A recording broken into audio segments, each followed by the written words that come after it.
네, 안녕하십니까. 반갑습니다. 지난 시간 대성에 관한 이야기에 이어서 오늘은 중간 사상에 대해서 좀 이야기해 볼게요. 먼저 여러분들 가지고 있는 교재 70쪽, 아마 책이 나온 연도에 따라서 페이지는 다소 좀 다를 수도 있습니다. 뭐 우리 혹시 복학생이라든지 이렇게는 그렇다 하더라도 대성 이후에 나가르주나의 철학과 그 전개라고 하는 거, 이 중도, 중간 사상에 대해서 같이 한번 이야기를 해보고자 합니다.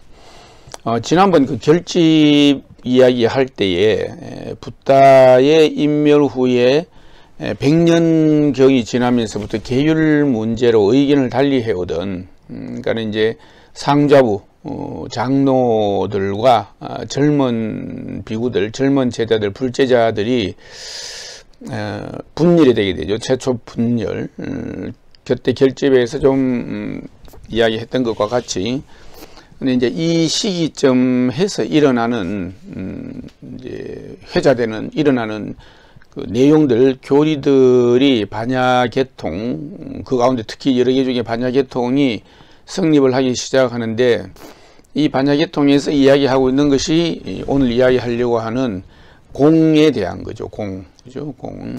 그러니까 이 공이라고 하는 것은 뭐, 삼법인 때도 같이 이야기를 했지만은 아무것도 없다라고 하는 뜻이 아니죠. 그죠? 모든 현상이라고 하는 것은 인연에 의해서 모였다가 또 인연에 의해서 흩어지기 때문에 불변하는 실체가 없다. 그것을 공이라고 이야기를 한다라는 것이지, 공이라고 해서 없다, 이런 말이 아니라고 했죠. 그죠? 근데 이러한 내용의 시작을, 그러니까 대성이 일어나면서 그러한 사상적 체계를 세운 사람이 바로 용수, 나가르주나, 용수. 보통 우리가 이 용수를 대성불교의 비조라고 그렇게 이야기를 하고 제2의 석가라고도 이야기를 합니다. 근데 이제 이 용수의 대표적인 논설을 잠깐 훑어보자면 중론, 그죠? 먼저 가장 유명한 것이 중론, 그 다음에 십이문론, 그 다음에 회쟁론, 이러한 것들이 있죠. 그 다음에 대품반야경의 주석서라고 할 수 있는 대지도론, 뭐 지도론이라고도 하고 대지도론이라고 하는데 다 같은 말이에요. 그러니까 이러한 가르침, 이러한 내용들에서 용수가 하고자 하는 이야기들, 그러니까 이 용수의 사상은 한마디로 말하자면은 공을 천명하는 것이다. 우리가 흔히 말하는 공사상이다 라고 그렇게 이야기할 수 있는 거죠. 그러니까 이 공이라고 하는 것이 곧 존재의 본질을 밝히는 용어로서 그 어원은 역시 그 산스크리트의 수냐라고 하는 것이죠. 수냐. 근데 모든 존재는 시간적으로나 공간적으로 불변의 속성을 가진다든지 또는 독립된 실체는 없다라고 하는 것이죠. 이건 이제 아마 첫 시간부터 계속 해온 이야기인데, 이 부분은 아마 여러분들이 그냥 귀에 못이 배기도록 외워둘 필요가 있습니다. 근데 그래서 뭐라고 하느냐면, 용수는 인연으로 생기는 법은 나는 공하다라고 말하겠다. 그래서 이것은 거짓된 이름이며 이것이 곧 중도의 뜻이다 라는 이야기를 하고 있습니다. 뭐 여기에 한문으로 된 원인은 뭐 요즘은 뭐 굳이 여러분들이 이 한자까지 새길 필요는 없습니다만은, 인연소생법은, 그러니까 인연으로 생기는 것은 방금 이야기했던 것의 한자로 본다면 아설 즉시 공이라고 하겠다. 나는 이거는 이제 나는 공하다라고 말을 하겠다. 역윗이 가명이고, 이거는 거짓된 이름이고, 역시 중도의다. 이것이 중도의 뜻이다 라고 이렇게 용수는 이야기를 하고 있죠. 근데 이 사국에서 이야기하는 것과 같이 인연으로 생기는 것, 곧 그러니까 연기하는 법은 그 본성에 실체가 없다라고 하는 것을 일러서 공하다라고 한다. 근데 그냥 무다 없다 이것이 아니죠. 그죠? 실체가 없다라고 하는 것이죠. 그래서 연기하는 것은 공하다라고 하는 그 말이에요. 연기하는 것은 공하다. 그러니까 자성이 없다. 그냥 항존하는 자성이 없다. 그래서 이 무엇이 공하느냐라고 할 때에 그 공의 전제가 되는 것이 뭐냐? 연기다라고 하는 거죠. 연기를 전제로 해서 이 연기를 대성이 와서 공이라고 이야기하고 있다라고 이해를 하셔도 됩니다. 그래서 이 연기를 놓고 공을 말하는 것은 상대적인 가설로 공을 말하여서 이것으로 인해서 중도를 알게 하는 데 있다. 그 말에 응한 중도, 용수가 이 중도라고 하는 것을 이야기하는 게, 근데 이런 이제 공사상을 체계적으로 정리한 사람이 누구다? 그 사람이 용수다. 나가르 주나이다. 지금 여러분들이 교재를 펼치면 보고 있는 그 부분이죠. 시기로는 한 2, 3세기형으로 이제 이야기를 합니다. 그런 면에서는 어떤 의미에서는 이 용수는 그 실제적인 원리를 상정하는 여러 학파들, 그 당시에 인도의 여러 학파들을 혁파시켰죠. 혁파시키고, 만약에 어떤 본질이라든지 개념을 실체화한다? 그러면은 끊임없이 변화하는 현상을 설명할 수 없다라는 것이죠. 그 사람도 때와 장소와 시기에 따라 사람 한 사람도 무한히 달라지고 학습을 한다라고 했을 때 또 도약을 할 수 있는데 무엇이든지 다 고정된 것으로 본다라고 하면은 이 변해가는 현상을 설명할 수 없다라고 하는 것이죠. 그래서 현실의 경험 세계는 나타나고 흩어지는 이런 변화가 끊임없이 계속되고 있다.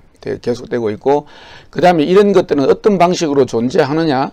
서로서로 대립하고 의존하는 관계로 성립되어 있는 것이다. 그래서 공이고, 인연에 따라서 연기적으로 이루어진 것이기 때문에 자성이 없다. 그러니까 재행무상이라고 했죠. 항상 하는 것이 없다. 그래서 무자성이다. 공이며 무자성이다. 그냥 뭐 그거는 여러분들이 메모해 두셔도 좋습니다. 공이면서 동시에 무자성이다 라는 이야기를 그 용수는 하고 있는 것이죠. 그래서 그 용수가 여기에 대해서 뭐라고 이야기하느냐면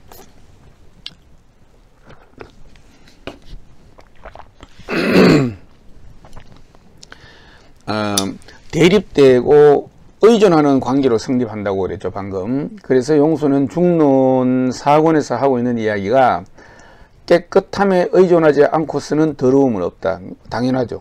당연한데도 이걸 몰랐죠. 근데 왜냐하면 깨끗하다라고 하는 전제가 없다면은 더러움이라고 하는 것은 상정할 수가 없는 거예요. 그죠? 마찬가지로 깨끗함에 의존해서 더러움이라고 하는 것은 가능하다라고 하는 거죠. 그러므로 그러면 뭐냐? 깨끗함이라고 하는 것은 없는 것이다. 그죠? 그래서 이 더러움이라고 하는 것은 없는 것이다. 깨끗함이 없다면 더러움도 없고, 더러움이 없다라고 하면 깨끗함이 없죠. 상호 대립 의존하면서 서로서로 존재하고 있기 때문에, 그래서 더러움에 의존하지 않고서는 깨끗함은 없다. 그러니까 더러움에 의존은 더러움이라고 하는 상대적 개념에 의해서 깨끗함이 가능하다라고 하는 것이죠. 그러니까는 깨끗함은 없다. 없다라고 하는 것은 깨끗한 게 정말 없다 이런 것이 아니라 깨끗함이라고 하는 고유한 자성을 가지고 있는 것으로 상정할 수 없다라는 이야기예요. 깨끗함이라고 하는 기준은 뭐냐? 그보다 더 깨끗하지 않은 더러움을 전제로 이야기할 수 있는 것이기 때문에 깨끗함에 의존하지 않고서는 더러움은 없다. 깨끗함에 의존하여 더러움이 있기 때문에 더러움이라고 하는 것은 없는 것이다. 그러니까 독립적으로는 있을 수 없다. 무자성이다. 그러니까 깨끗함도 무자성, 깨끗함이라고 하는 절대적 자성이 있는 것이 아니고 더러움이라고 하는 것도 절대적인 자성이 있는 것이 아니죠. 상대적이고 대립적이고 서로 의존적 상황이다라고 하는 거죠. 예를 들면 뭐 나쁜 사람이 있어서 좋은 사람이 있고 좋은 사람이 있어서 나쁜 사람이 있는데 이 좋은 사람은 이 좋은 사람보다 더 좋은 사람이 있으면 상대적으로 나빠지게 돼 있죠. 그러니까는 독립적으로 존재하지 않는다. 그래서 공이다라고 이야기하는 것이고 무자성이다라고 하는 것이다. 그죠? 지금 중간에서 하고 있는 이야기들은 이제 이런 기본 논조를 가지고 있단 말이죠. 그렇듯이 그러니까 이제 하나의 현상은, 거기에 대립하는 현상을 무조건 전제로 한다. 그죠? 만약에 세상에 다 남자만 있다고 생각해 보세요. 또는 다 여자만 있다고 생각해 보세요. 그죠? 근데 남자와 여자라고 했을 때는 그거는, 남여라고 하는 것은 서로서로 의존하고 대립되어 있으면서도 그 정체성을 구분한다라고 이해할 수가 있겠죠. 그래서 이 대립하는 현상을 부정함으로 해서 상대적인 대립하고 있는 상대적인 것을 부정함으로 해서 하나의 현상이 성립한다라는 이야기를 하고 있는 거예요. 용수는. 그래서 현상 그 자체는 인식할 수 없다. 독립적으로 인식할 수 없다. 제가 지난번에도 한번 건강은 어떻게 규정할 수 있느냐. 건강은 그 자체로 규정할 수 없다라는 것이죠. 병이 없는 상태가 건강한 것이다라고 했죠. 그러니까 상대적인 것 또는 대립적인 것, 의존적인 것에 의해서 성립되어 있다라고 하는 것이죠. 그래서 그러다 보니까는 어떤 개념으로도 그 독립적 표현을 할 수가 없기 때문에 부정적으로, 그 다음에 상대적인 표현으로 할 수밖에 없다라고 용수는 이야기하고 있는 것입니다. 이게 이제 오늘 이야기하려고 하는 중론인 것이다. 그러니까 하나의 현상, 예를 들면은 꽃은 꽃 아닌 것을 전제로 해서 성립을 한다. 그러니까 언어 자체가 분별이기 때문에, 그죠? 언어 자체도 그 자성을 이야기하는 것이 아니라 무자성 또는 여러 가지 어떤 분별해서 이야기하는 것이기 때문에, 내지는 희론이기 때문에 그 부정적인 방법으로 표현할 수밖에 없다라는 이야기를 용수는 지금 하고 있는 것이죠. 그러니까는 서로 우리가 최고의 진리에 관해서라도 무슨 말을 하든 그거는 한 언어 습관상의 표현에 지나지 않는 것이기 때문에 최고의 진리에 관해서도 어떤 언급도 할 수 없다라는 것이죠. 그래서 공은 언어로 표현할 수 없는 것이다 라는 뜻도 되는 거죠. 그러나 언어를 통해서 우리가 달을 가리키는 손가락과 같이 이 손가락을 통해서 달을 보듯이 언어다라고 하는 것도 공무자성을 이해하고 이해하는 데에 필요한 하나의 수단으로서는 효용성이 있겠죠. 그러니까는 그 언어와 그 언어가 지칭하는 대상과는 사실은 아무런 인과관계가 없다는 것이죠. 사실 그죠? 없다는 거죠. 예를 들면은 우리가 아카시아 꽃을 갑자기 오늘부터 우리가 백합꽃이라고 부른다고 해서 이 아카시아의 향기가 달라지지 않는단 말이죠. 우리가 언어를 바꾼다 하더라도 대상은 그대로단 말이죠. 그래서 지금 이야기하고 있는 것은 이 용수가 언어에 대한, 언어가 가지고 있는 불완전성에 대해서는 이런 이제 부정적인 방법으로 실체를, 본질을 이야기할 수밖에 없다라는 이야기를 하고 있는 거예요. 그러니까는 그렇다라고 하면은 용수는 이 부정을 위한 부정이 아니다. 부정을 위한 부정이 아니라 그릇됨을 깨트려서 바른 것을 드러내는 데에 있다. 그냥 막 부정하기 위해서 부정을 하는 것이 아니다라고 하는 거죠. 뭔가 긍정을 드러내기 위한 방법으로서의 부정이다라고 이해를 하면 되겠죠. 그래서 그걸 아마 몇 년 전에 정치인들이 올해의 단어 중에 뭐 파사현정이다라고 하는 그 용어가 선택되었던 적이 있는데 바로 파사현정이 여기에서 나온 말입니다. 그러니까는 그릇됨을 깨트리면, 파사를 하면, 그죠? 예를 들면 병을 다 치료하면 건강해지듯이 그릇됨을 깨트리면, 그러니까 파사를 하면 발음은 드러난다. 그러니까 파사현정이라고 해서 그릇된 걸 깨트려서 바른 것을 드러낸다. 뭐 이렇게 우리가 많이 뭐 해석도 합니다만, 일반적으로 엄밀하게 보면 그 그릇된 것을 깨트리면은 바른 것은 저절로 드러난다라고 하는 거죠. 거기에는 이미 작용이 필요 없죠. 그죠? 그거는 나이가 병을 다 치료하고 나면은 건강해진다라고 하는 것과 같은 의미로 이야기할 수 있다. 그래서 이 부정이 아닌 긍정으로 현정을 언어로 표현할 경우에는 언어가 가지는 불완전성 내지는 허구성 때문에 또다시 비판이 대상이 될 수밖에 없단 말이죠. 그래서 결정적인 것은 언어가 아니라 언어로 표현을 한다 하더라도 뭔가 대립된 어떤 그러니까 말하자면 부정적 표현을 통해서 본질을 드러내려고 하는 그러한 이제 내용, 그러한 가르침이 이 중간에서 이야기하고 있는, 그러니까는 이 파사현정이라고 할 때에 파사에만 집중하면 된다. 그릇된 것을 깨트리는 데만 집중하면 된다. 그러면 현정에 대해서는 굳이 언급을 할 필요가 없다. 왜냐하면 파사를 거듭하다 보면은 최고의 진리는 자연스럽게 드러나게 된다라는 이야기를 하고 있는 거죠. 그러니까는 이 조금 전에 이야기했던 언어의 불완전성으로 인해서 어떤 과오를 피하고, 그리고 또 진리에 대해서는 어떠한 언급도 할 수 없다는 것을 의미하기 위한 하나의 방법으로 부정을 반복하고 있는 거예요, 용수는. 그래서 모든 현상의 본성은 다 공이다라고 관찰하는 것, 그죠? 뭐 우리가 이제 특히 두 개 중에 이제라고 하는 것이 있는데, 두 가지 하나의 어떤 그 진리, 가르침, 법이 있는데, 하나는 진제인데, 진제라고 하는 것은 본성이 공이라고 관찰할 수 있는 것, 그것이 무엇이다? 진제다. 그 다음에 모든 현상에 대한 중생들의 견해를 무엇이라고? 그걸 속죄다. 진속. 그러니까 모든 것을 공이다, 연기다라고 관찰하면 그걸 진제라고 하는 것이고, 거기에 의존하지 않는 그냥 일반 우리 모든 중생들이 가지고 있는 견해, 그것을 속죄라고 한다. 그래서 이 두 가지를 이제라고 그렇게 이야기를 한다. 근데 자, 그러면 조금 전에 그 깨끗함에 의존하지 않고서는 그 더러움은 없다라는 이야기를 했다시피, 마찬가지로 속죄에 의존하지 않고서는 진제를 얻을 수가 없다. 당연하죠. 그것도 이제 이해가 되죠. 그 다음에 진제를 얻지 않고서는 열반을 얻을 수 없다라고까지는 일단 용수는 먼저 전제를 던집니다. 던지고 결국은 뭐냐면 이 속죄는 진제의 수단이기도 하지만 진제 역시도 열반의 수단이다 라는 이야기를 하는 거예요. 그러니까는 열반이라고 하는 것은 진제와 속죄, 이 이제 바깥의 경기라고 할 수 있다.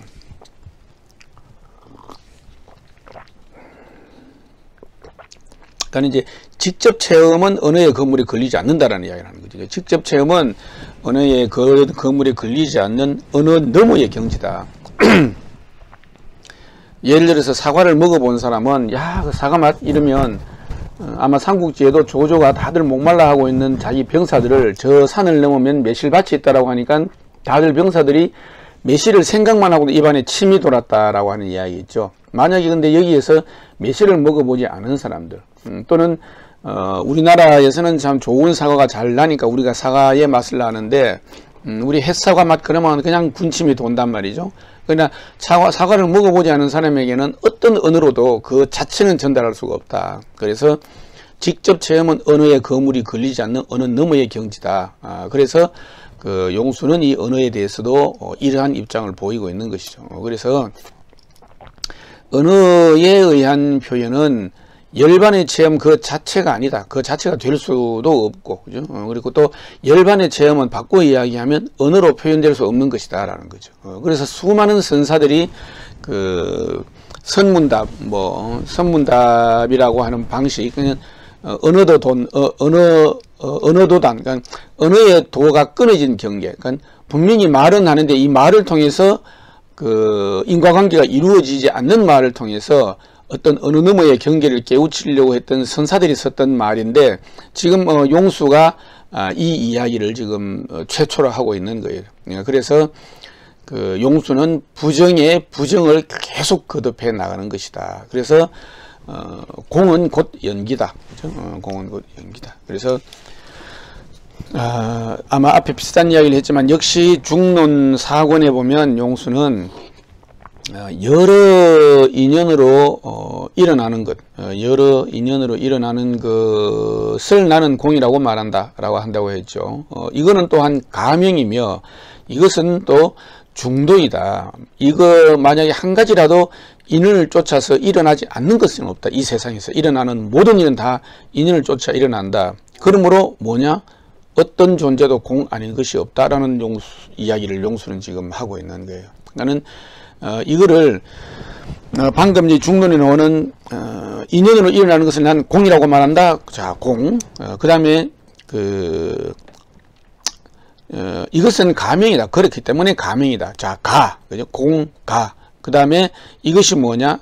중도이다. 공, 가, 중. 이것을 삼재라고, 지난번에 우리가 사성제 할 때 재라고 했죠. 진리라고 하는 의미를 가지는. 그렇듯이 여기서는 이것을 삼재라고 이야기를 하고 있어요. 그래서 삼재라고 하는 것은 공, 가, 중, 방금 그 중론송에서 용수가 이야기했던 인연으로, 여러 인연으로 일어나는 것을 난 공이라고 말한다. 이것은 가명이다. 그리고 또 동시에 중도이다 라고 했다시피 공, 가, 중 이 삼관의 이치를 달리 말하는 것이 삼재다. 그래서 연기로 인해서 제법이 있지만 이 세상에 인간 제법이라고 하는 것은 모든 법, 모든 현상이에요. 법이라고 해서 다른 의미가 아니라 모든 현상. 그러니까 모든 현상은 다 연기로 인하고 있는데, 그래서 이것은 무자성이다. 연기로 인하기 때문에. 왜냐하면 그러니까 이것이 이루어질 수 있는 조건이 소멸되면 이것도 같이 소멸되기 때문에, 그죠? 소멸되기 때문에 무자성이다. 그래서 공이라고 이야기한다. 곧 그래서 연기에서 무자성, 그리고 공으로 보는 것, 공으로 본다고 해서 공관, 그렇게 하는 공관. 이 그 공관의 관법을 통해서 얻게 되는 진리가 뭐냐? 그래서 공재다. 삼재 중에 공재, 공가중 이야기 했죠. 그래서 공한 본질의 이치에서 일어나는 연기 현상이 있을 때 이거는 뭐냐? 연기 현상으로 있는 것이기 때문에 가다. 방금 여기 중론에서 읽었던 것과 같이. 왜냐하면 실체가 없이 조건에 의해서 이루어져 있는 것. 바꿔 말하면 임시로 있는 것. 거짓된 것이다. 이게 여기서 거짓이라고 하는 것은 그 영속성이 없다라는 거죠. 조건이 해체가 되면 그 대상도 해체가 된다라고 하는 의미에서 가다. 우리가 말하는 한자로서는 거짓 가짜, 실체가 없는 것이다. 말하자면 시뮬레이션이다라고 하는 의미가 되겠죠. 그죠? 그러니까 공이나 가가 서로 분리되어서 떨어지는 것은 아니에요.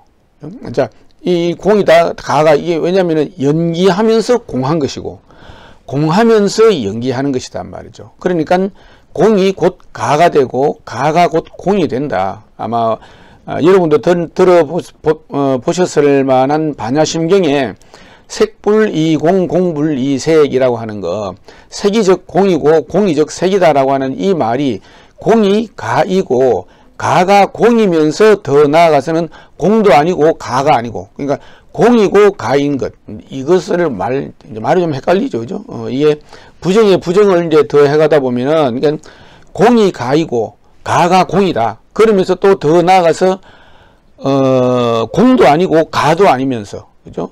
그리고 또 공이면서 가인 것. 이렇게 이제 이게 공관이죠. 이렇게 볼 수 있는 것, 이렇게 볼 수 있는 것을 중도라고 이야기를 하는 것이다. 라는 이야기를 용수는 이제 해주고 있는 거예요. 이 중관이라고 하는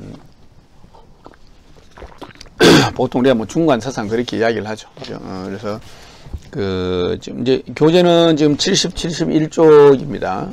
10쪽. 여기에 보면 용수가 처음에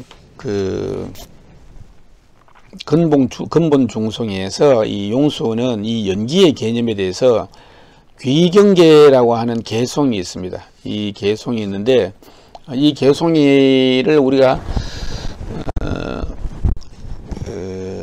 굉장히 중요하게 이야기하고 있는 것인데, 아마 이게 지금 소멸이 먼저 나와 있는데, 자, 소멸하는 것도 아니고 생기는 것도 아니고 단멸하는 것도 아니며 상주하는 것도 아니고 같은 것도 아니고 다른 것도 아니고 오는 것도 아니며 가는 것도 아닌 희론을 일체 떠난 상스러운 연기를 설하신 정등각자 모든 설법자 가운데 최고인 부처님께 귀의합니다. 라는 말로 시작을 합니다. 용수는. 자, 다시 하면 생기지도 않고 멸하지도 않으며 항상 하는 것도 아니고 단멸하는 것도 아니다.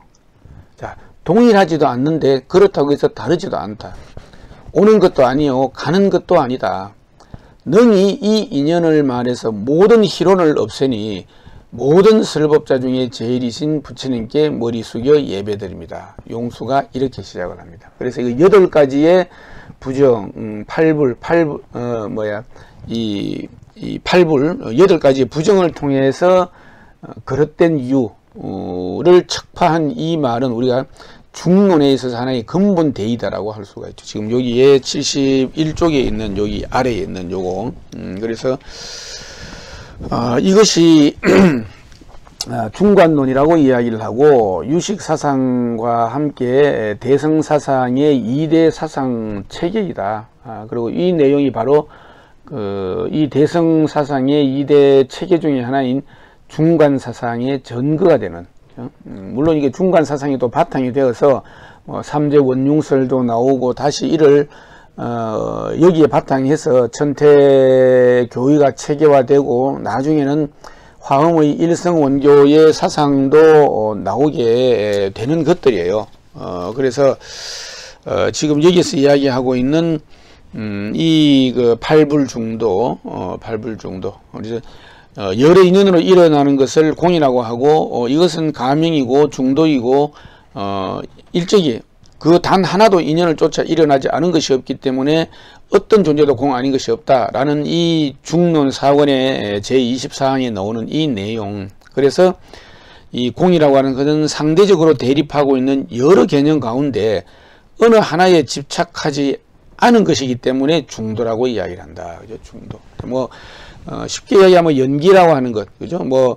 이 연기라고 하는 것, 연과 기, 이 원인과 조건이 맞아져서 이루어지는 이 모든 이 제법, 이 세상의 모든 현상들에 대해서 지금 이렇게 명료하게 설파하고 있는 것이죠. 그래서 중론이라고 하는 이름도 여기에서 이제 그래서 결국 유래하게 되는 겁니다. 그래서 용수가 이야기했던 이 학파를 중간파라고 그렇게 이야기를 하고, 용수는 더 나아가서 뭐라고 하느냐면은 열반은 있는 것도 아니고 없는 것도 아닌 공이다라는 이야기까지 합니다. 정말 아주 극단으로 어떤 사유를 미루고 나가는데, 그러니까는 뭐라고까지 이야기를 하느냐면은 열반과 윤회는 아무 구별이 없다라고 이야기하는 거예요. 우리는 열반을 추구하고 열반을 하나의 가치로 생각을 하고 열반에 이르기 위해서 많은 수행들 이렇게 했는데, 용수는 여기에서는 열반과 윤회는 아무 구별이 없다.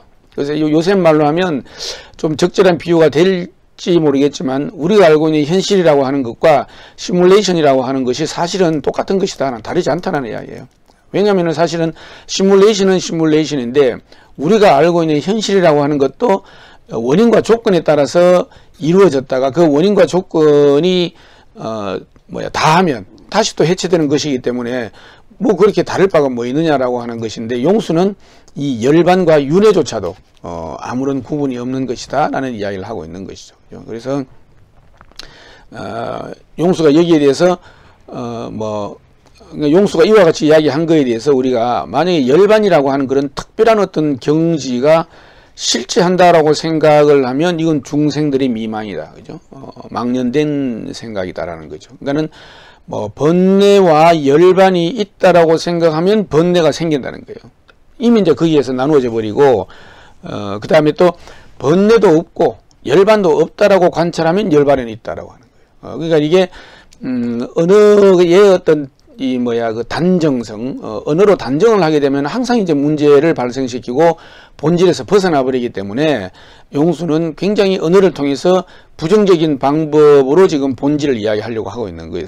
그래서 만약에 다시 이야기해서 열반이라고 하는 특별한 경지가 있다라고 생각하는 것은 우리 중생들의 미망이다. 미망이고, 당연히 우리가 번뇌라고 하는 것이 있고, 번뇌가 벗어난 열반이라고 하는 것이 있다라고 해버리면 이 번뇌가 발생하게 되어 있다는 거예요. 이 부분은 아마 사성제에서 이야기했던 거랑 상당히 또 다른 이야기가 되죠. 그죠? 그래서 여러분들이 그 이야기가 뭔가 새롭게 지금 다시 이야기되고 있는, 좀 더 깊어지고 좀 더 넓어지고 이 바운더리가 더 커졌다라고 해야 돼요. 커졌다라고 하는 것은 그냥 사이즈가 커졌다는 것이 아니라 깊이를 더해서 커졌다라고 볼 수 있는데, 그러면서 많은 불신론이 이게 어떤 우리가 붓다를 어떻게 볼 것인가라고 하는 것을 불신론이라고 하는데, 불신론이 설해지고 있는데, 용수는 그것에 의해서 우리가 알고 있는 열의 30 이상 80종호 등등까지 포함해서 용수는 그러한 조건을 가지고는 열애를 볼 수 없다라고 하는 이야기를 합니다. 없다라고 하면서 뭐라고 이야기를 하느냐면 그러니까 이제 희론을 초월한, 열애는 이미 희론을 초월한 열애를 희론하는 사람. 희론이라고 하는 것은 이제 언어로 분별하는 것을 희론이라고 그렇게 이야기를 합니다.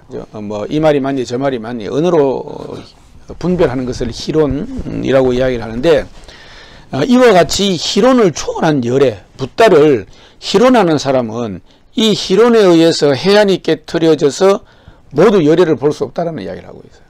자, 그러면 열애를 어떻게 보느냐 하는 거예요. 용수의 중간에서는 열애의 본성은 곧 세간의 본성이다라고 이야기합니다. 사실 너무나 충격적이고 너무나 파격적이죠. 그죠? 이게 이제 나중에 선에 가면 살불살조 이런 말도 나오는데, 만약에 붓다가 오면 붓다를 죽이고 조사가 오면 조사를 죽이라고 했는데, 아마 이 세계에서 종교란 이름으로 이와 같은 파격, 이와 같은 완정성을 가지고 있는 어떤 그 내용은 찾기 어려운 게 아니라 없다고 볼 거예요.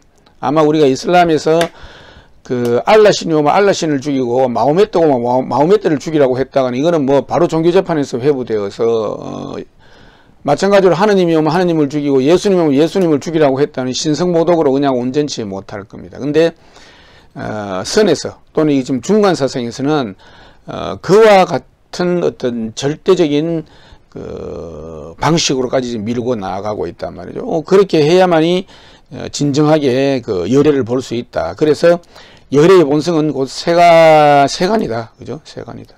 그러니까는 모든 현상이라고 하는 것은 무자성 공이다. 요것만 좀 기억을 하세요. 모든 현상은 무자성이다. 자성을 가지고 있지 않다.